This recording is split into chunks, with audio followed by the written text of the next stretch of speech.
భారత టెలివిజన్ చరిత్రలో ఎప్పటికీ హాట్ టాపిక్ గా నిలిచే షో బిగ్ బాస్. ఈసారి మళ్ళీ box office beast Salman Khan hosting తో సెట్స్ పైకి వస్తోంది. అయితే ఈసారి సల్మాన్ రెమ్యూనరేషన్ మాత్రమే కాదు, ఫార్మాట్ నుంచి ఫినాలే వరకు కొత్త ట్రీట్ మేనేజ్ చేయబోతున్నారట.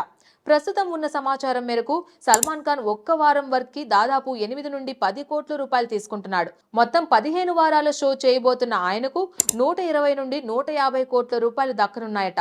బిగ్ బాస్ 19 అయితే ఇంతవరకు వచ్చిన వాటిలో లాంగెస్ట్ సీజన్ అని చెప్తున్నారు. ఏకంగా 5 నెలల పాటు సాగబోతోందట.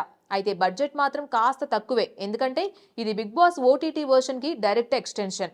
మొదట జియో హాట్స్టార్ లో టెలికాస్ట్ చేసి అదే ఎపిసోడ్ ని అదే రోజున టీవీలో ప్రసారం చేయబోతున్నారు. గతంలో బిగ్ బాస్ ఓటీటీ 2 కి సల్మాన్ ఖాన్ తీసుకున్న రేటు 96 కోట్ల రూపాయలు. ఇక బిగ్ బాస్ 17 అలాగే 18 కి వరుసగా 200 కోట్ల రూపాయలు, 250 కోట్ల రూపాయలు తీసుకున్నాడు. అయితే సల్మాన్ చివరి 2 నెలలు షో చేయలేడట.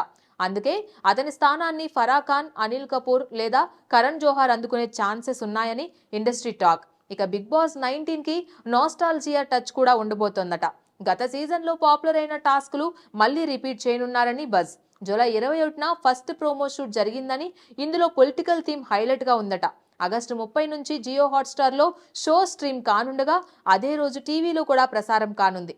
పార్టిసిపెంట్స్ లిస్ట్ ఇంకా మిస్టరీగానే ఉన్నా ఈ సీజన్ బిగ్ బాస్ చరిత్రలోనే బిగ్గెస్ట్ బ్లాక్ బస్టర్ అయ్యే అవకాశాలున్నాయన్నమాట. Please subscribe to the channel and download the Politicos app from the links in the description.